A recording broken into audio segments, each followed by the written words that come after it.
welcome to Newsmax TV. I'm Senior Editor David Patton, and we're here at David Horowitz's Restoration Weekend in beautiful Palm Beach, Florida. And we're delighted to have with us Senator Harrison Schmitt, a former senator, Republican from New Mexico, and among his many notable accomplishments is the fact that we are sitting with the last man to step foot on the face of the moon, which is extraordinary for us. So it's just wonderful to have you with us. Well, thank you so much. A great honor and privilege for me, believe me. Well, thank you so much. So when we talk about science in today's culture, I have noticed, I wonder if you share this opinion, sir, that so often the conservatives are positioned rhetorically as the Luddites. They're the ones who somehow the mainstream media are often portrayed as blocking science or not interested in science, or perhaps they don't want to fully fund science. And it's not always the case that great public endeavors are what generates scientific progress. So I'm curious your take. Do you see that sometimes there's a double standard in the way, say, progressives are viewed as the avatars of science, and then somehow the conservatives are expected to wear the black hats and all this, despite the fact that many conservatives have made significant scientific contributions over the years? Well, the national media has their own agenda, and they play their opinion of conservatives against that agenda. I think that the actual fact is that what conservatives are concerned about is that government funding of science has corrupted it. It's particularly corrupted it in the climate change area, but also that's leaking over into other fields. Because if all your money is coming from one client, and a client that has a political agenda, well, then that will tend to bias scientists towards trying to get money and writing their proposals to get money from that client. And in this case, it's almost always the government.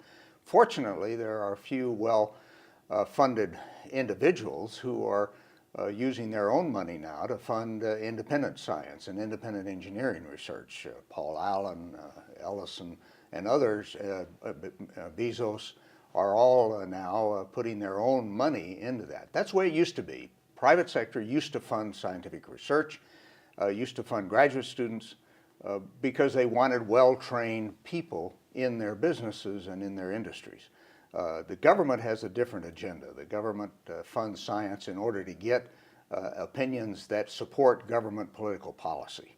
And that's a very dangerous situation right now for science. I think more and more people are starting to realize that government funding is corrupting. Now, I want to get back to this matter of how public funding has corrupted science, and particularly how it's impacted NASA. But first, I want to talk a little bit about global warming. Now, the global warming alarmists, shall we say, that is to say those who are saying that it's urgent that we critically transform society immediately in order to reduce the carbon gas emissions, are stating that we would have to reduce CO2, greenhouse emissions, by some 80% by 2050 in order to just survive and not have an ecological catastrophe. Number one, what's the science behind that? And number two, what sort of planet would we live on? What sort of society would we have if we just knocked out 80% of all carbon energy sources? Well, there's very little science behind that. There's a great deal of politics behind that, and particularly the wish by many, and unfortunately, apparently also some scientists, that government exert more control over our society. The science is fairly clear that nature is in charge, that and particularly the sun is in charge of our climate, and that the modeling that has been done to try to support human-caused global warming is falling apart. It's particularly fell apart in the last decade and a half when we haven't had any global warming. And the models would predict, and very strongly predict, that we should have. Mm-hmm. And CO2 has continued to rise. And so one has to, if you were a true scientist, you'd say, well, maybe there are other sources of CO2 that are contributing to that rise besides human activities. And indeed, it's very hard to find a signature of human activities in the CO2 that has been increasing.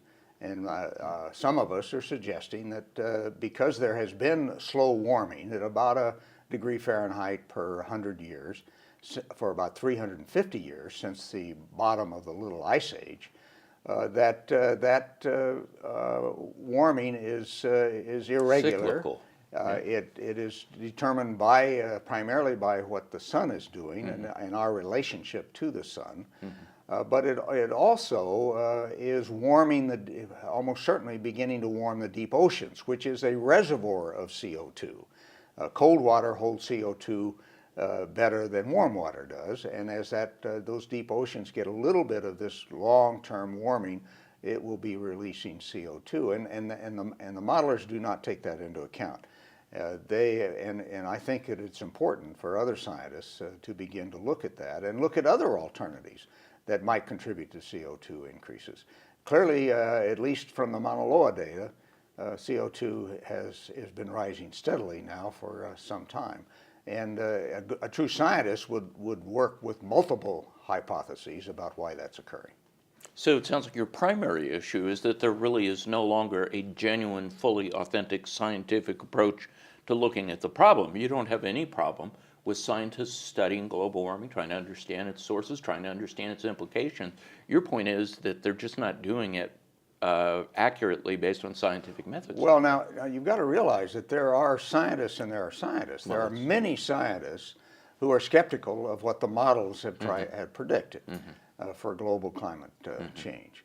And these scientists are looking at observations, they're looking at history, they're looking at geology and the geological history of the Earth, and they find that it is an extraordinarily complex system, and in fact probably too complex to model in computers.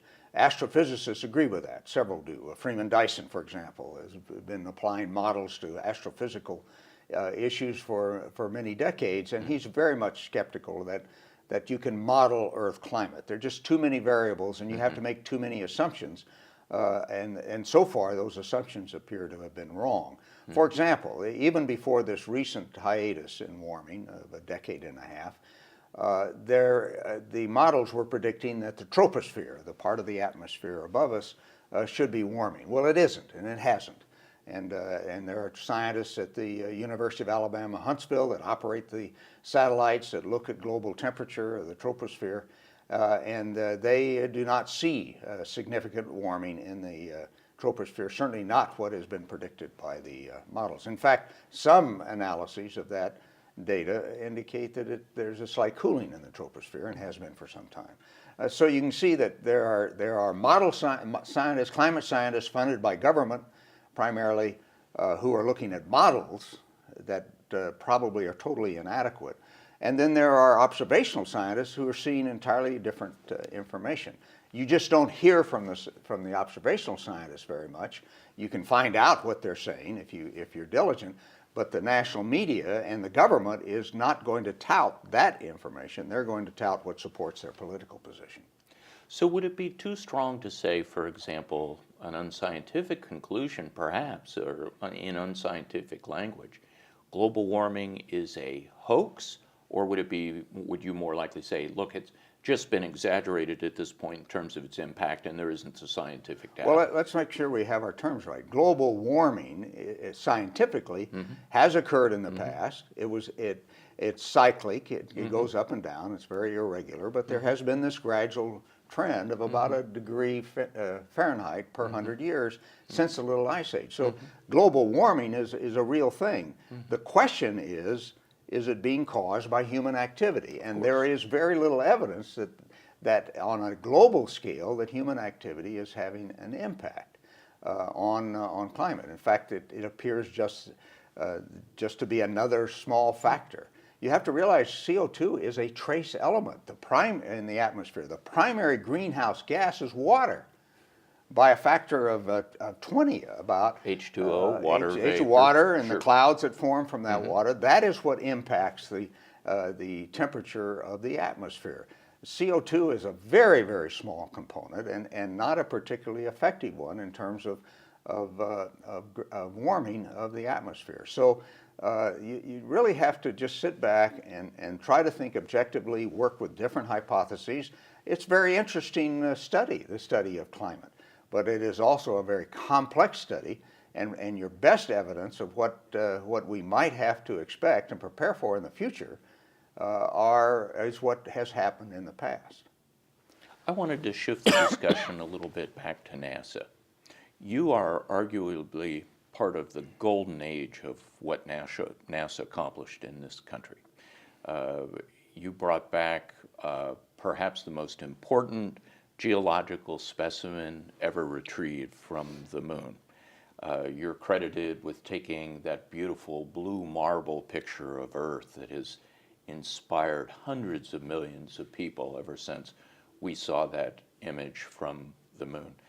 When you look at NASA today, questions about funding, questions about objectives, questions about rocket systems and other systems that would be used to accomplish those objectives.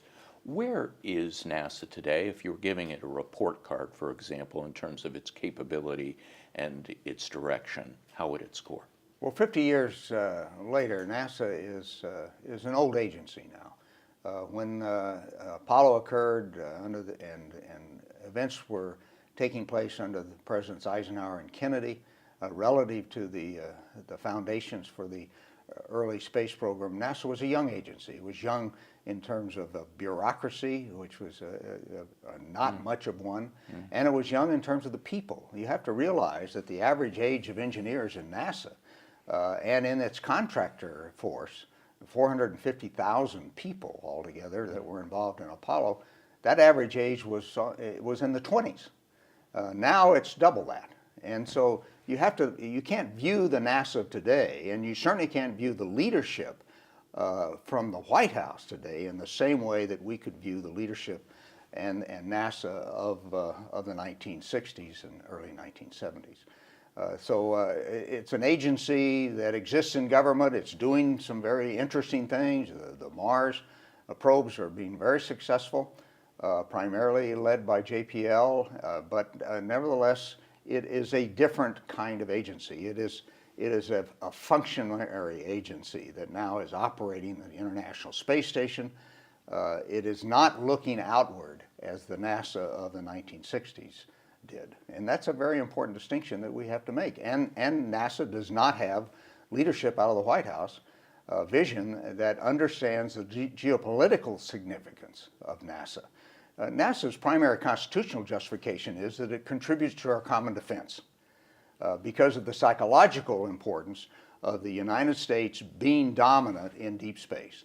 And right now, we are not. We do not have that in our vision. There is talk about asteroid visits and Mars visits, but we're not doing what is necessary in order to ever implement such visits. And I have suggested that if you ever want to, as I think we should, move forward again in deep space, that you're probably going to have to create a new agency, one that takes the lessons from Apollo, that is a young agency, that is not nearly as bureaucratic, that has certain things that are going to be necessary in order to manage such an ambitious program.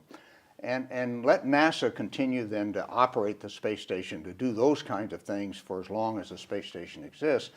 But if you want to go out into deep space, which is a totally different environment, much more risk involved there, and you need a young agency to do that, then you create a new agency. It's quite possible, as you know, that the next nation to land someone on the moon will not be the United States. It may well be India. It may well be China. They have very aggressive, ambitious space programs. They have certainly an impressive level of technology.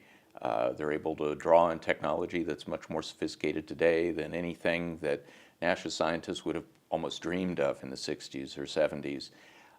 How should Americans look at these sort of other nations that seem so resurgent in astrophysics and in space exploration, compared to our own self-image, which was, we felt we were the pioneers who were supposed to be out there with visionary enterprises, going places that no one had been to before? Well, you have to recall and remember that Apollo was a creature of the Cold War. that we went to the moon in a very competitive race, and it was competitive for a while, with the then Soviet Union. And that was the primary rationale for both Eisenhower and Kennedy to push forward in terms of organization and technology, and then finally a decision by President Kennedy that he proposed to Congress that we go to the moon and to the nation. I think a very similar geopolitical situation exists today in a very different technological environment, primarily with respect to communications and capabilities, and that now involves China. I don't look at India nearly as the threat geopolitically to the freedom of the United States as I do China. And China does have very ambitious goals that they have stated. Now, again, it's a closed society. You never know exactly what's going on, but clearly they've demonstrated the capability to work in nearer space. Now, there is a question of, again, the higher risk and higher systematic management that's required in order to work in deep space. But nevertheless, China is the player now in what you might call Cold War II. And that we need to realize that geopolitical situation is very serious, and that it requires similar kinds of dedication, not just with respect to space, but with respect to national security overall, that we had during the Cold War. So last question, you knew and spent time with the revered former President Ronald Reagan. And you knew him, you knew his leadership capabilities. It's probably not fair to compare our current president to Ronald Reagan, although he compared himself to Ronald Reagan as he took office, one might point out. I'm curious your take when you talk about this current White House and the limitations of the current NASA bureaucracy, heavily influenced by the contractors, by all of the public money that comes in, maybe a little bit less visionary than it used to be. How much of that is a leadership problem that traces back to the Oval Office right now? Well, the leadership in these kinds of endeavors, such as Apollo, the nuclear navy, the Panama Canal, all go back to requiring leadership from the White House and from the president in particular.